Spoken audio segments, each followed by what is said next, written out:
Hello guys, this is CannibalChess, and in this video we're going to be seeing what Martin can do with 15 queens against Mittens.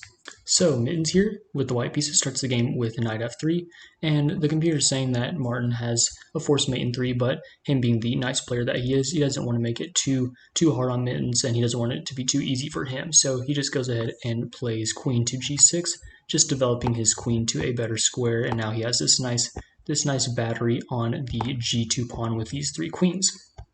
So he's just developing his pieces very nicely. Mittens plays c3, trying to make way for the queen to come out maybe later, and then also having a pawn chain idea. And here Martin continues by playing a queen to h5, so just grabbing control of this entire 5th rank. And Mittens plays c4, trying to put a little bit more pressure on the central squares as well. Martin plays queen to h7, getting a little bit of an attack going on this h2 pawn, so Mittens moves it to h4, just defending it with the knight and the rook, so it's defended quite nicely now.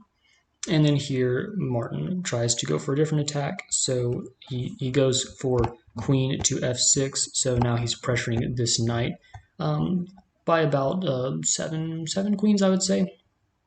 6, something like that, so nothing too crazy, but just a small attack to try and scare Mittens. So here Mittens plays rook to h3, so she goes up and defends the knight, and then here Martin plays probably his first inaccuracy, which is queen to b4. And because he's going after this pawn, but Mittens' idea here was to just gambit the pawn away, because after queen takes, because Mittens plays knight to c3 after queen takes here, then it's a little bit better for Mittens than it would have been otherwise, because here you could just play knight to b5 here, and then you're kind of pressuring these queens, so then Martin would have to take the knight, and then you could open up some attack like e3, and then there'd be a discovered attack on the queen, so it would be a nasty position for Martin in general. So that was the idea of moving c4 in the first place. So Mittens not too worried about Martin taking the pawn if he was going to. So she plays knight c3. He doesn't take the pawn because he sees that is an idea. So instead, he goes ahead and tries to pin the pawn to the pawn on e2, and then also makes it to where there's an attack going here too. So if the pawn falls now, then there's definitely enough queens to get to the e2 pawn and checkmate Mittens here. So what Mittens does is plays pawn to e4. So she makes sure that the bishop is now guarding this pawn, so there is no more threat of taking. And she's also grabbing a lot of central control. So these pawns are defended. This pawn's defended by the knight, and this one, as we already said, is defended by the bishop. So she's just grabbing a lot of squares. Martin still doesn't really have too much central control. So here he continues by playing queen to d6. So he's trying to gang up on this d2 pawn now because it is a backwards pawn. So Mittens pushes up, plays d3. It's defended by the bishop and the queen now, and possibly the rook as well. If Mittens played something like knight to g5 and then threatened black's queens, then it would also be defended by the rook as well. So it's a fine move by Mittens. And here Martin continues by playing a queen to c6. So he's trying to get his queen into the game that was on a8. It needs to help in the attack, probably on this pawn. If you get enough queens going here, you could probably take this pawn. I'm not sure if he has enough queens yet on it. He only has I don't know if 4 queens would be enough to take. So he's trying to get a little bit more attackers on that pawn on c4. And then here Mittens, she kind of makes a mistake, plays rook to h1.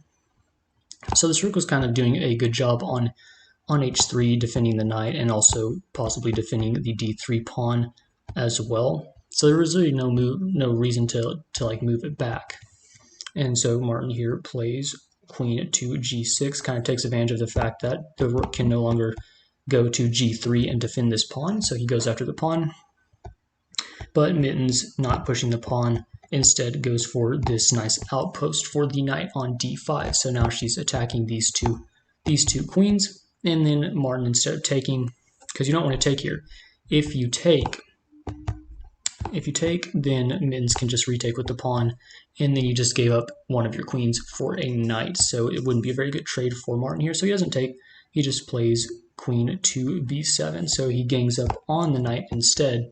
So now maybe you could take next move. You have like 5 queens on the knight, so maybe you have enough material. I'm not sure. I would have to analyze the position more later on, but it might be good. So Mittens here decides to play bishop to d2 and tries to get a little bit more control of these dark squares, so to put more pressure on Martin to keep his pieces over on his side. Martin plays queen to h8, trying to pressure this pawn. So he does it in a very sneaky way. Instead of like moving one of these queens, so it'd be easier to see that he's going after that, he just pushes the queen back and then goes after this pawn. So here Mittens takes the queen on e7. Martin, instead of taking back, actually plays queen to a4, so he's threatening Mittens' queen now. And so Mittens protects the queen by playing b3.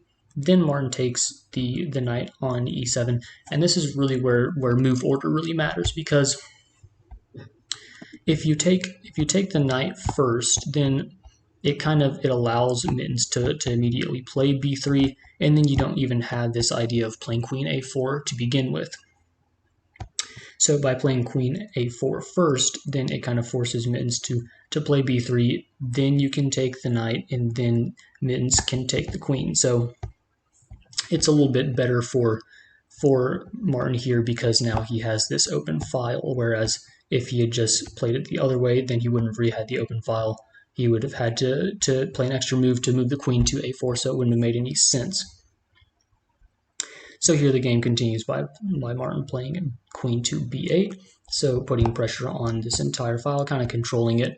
And then here Mittens swings the rook over to c1, kind of wants to keep all of the pieces just together on this side of the board. And so Martin, instead of taking one of the pawns here, I don't know if that would be, I mean, it probably would be a better move than what he did, queen to c8 in this position doesn't really make too much sense. You want to attack White's vulnerable pawns on the a file, but instead he goes and plays queen to c8 here. So Mittens plays pawn to c5, just attacking this queen, and then Martin ignoring it because he obviously sees that if you take the queen, then you can just take the rook, and then once White takes, then you take, and then once the bishop takes, then the queen takes, and then the game is basically just over. So Martin, seeing that, decides, well, you can just take the queen, but that's gonna happen, so he doesn't really care. And then Mittens plays rook to g1 instead, because she sees, yes, I can't really take the queen, because then it would just be over. And so she just defends the pawn on g2 instead. Martin plays queen to g7. I think he's trying to put pressure on this a1 square, maybe wanting to go here after taking the pawn later, possibly. Mittens plays a5, trying to create a little bit of counterplay on the queen side. Martin plays queen to d5 here, and he's kind of trying to taunt Mittens at this point, saying he can't take my queen, so he's also ganging up on this pawn as well. So Mittens continues to push the pawns. Martin brings his queens closer to the king side, and then here Mittens plays bishop to e2. And this is a pretty good move for Mittens here, because it keeps the king safe. There's no more pin, so he could potentially take the queen next move. And then here Martin plays queen to f6, so putting pressure on this knight now, and then knight takes on e5. And then Martin plays queen to d8 instead of taking, which is a good decision. You don't want to take too soon, because if you take, then you're not gonna have all of your pieces developed like you should.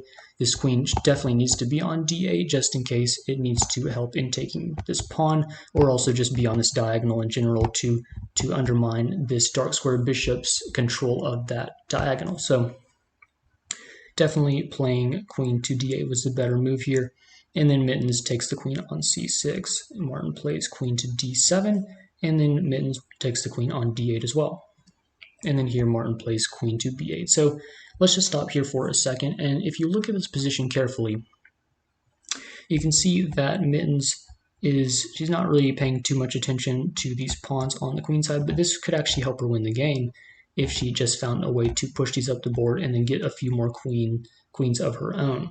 Instead, she's just going after these useless queens that Martin has, instead of trying to make queens of her own here. So just something to see in the position that she should have probably thought a little bit more carefully about what she was doing than just taking the useless queens. So here Mittens takes the queen on d5, and she finally kind of gets the idea. Yes, you need to be bringing the pawns up the board, and if you get a queen along the way, then that's fine, I guess. But definitely need to bring the pawns closer to promotion. And then here Martin takes the knight, so because just why not, you know?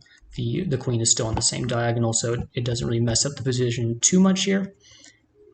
Mittens plays pawn to d6, pushing the pawns. Well done. And then Martin plays queen to f6, so making sure that there's enough attackers on this pawn to take it if necessary. Mittens takes on h5. Martin defends the king with the queen. And then here, instead of taking, Mittens plays this queen move because she wants to check the king before taking the queen. And so king moves, Mittens takes, and then instead of taking the bishop, Martin brings the queen to a4 just to make sure there's hardly any escape squares for Mittens' king here. And then Mittens takes the queen on g8, queen goes to g7, pawn to a6, and then queen takes on a6 because Martin obviously doesn't want the pawns to get promoted. Bishop to c4, queen to b7, bishop to e6. And here, the reason for this bishop to e6 move is just to prevent the king from escaping. So now the king only has basically, well, not even that square, just this one square to go to, and that square could also be hit by the queen if the bishop moves. So it could be a discovered check idea, and then maybe you could move the bishop to b3 and then take the queen as well. So here Martin sees that, plays queen to e8, trying to attack this bishop and also pin it to the queen as well. The bishop goes to g5, trying to attack the queen on d8, queen to h8, pawn to a4, and the king goes to g7. So Martin's position is still definitely better here. His king is a little bit more weak than Mittens, but that's fine. So queen to e5, checking the king. King goes to g6, queen to f5, checking the king again. King back to g7. And then Mittens finds the brilliant king to f1 move. And so this is just making sure that the king is defended. So this pawn is keeping any of these queens from going here and checking the king when he was on the e1 square. So that's the idea of going king f1. So see, Martin still tries to do it anyway, but there's really no use of doing it because it's not really hitting the king. And then Mittens continues by playing queen to e5, and then Martin plays king to f8, and then Mittens wins the game by playing queen to h8. So this is just a simple checkmating pattern that you'll see a lot, especially when your opponent hasn't developed any of their queens on the queen side. So yeah, I hope y'all enjoyed this video and learned something new from it. If you did, please consider subscribing to the channel, and as always, thanks for watching.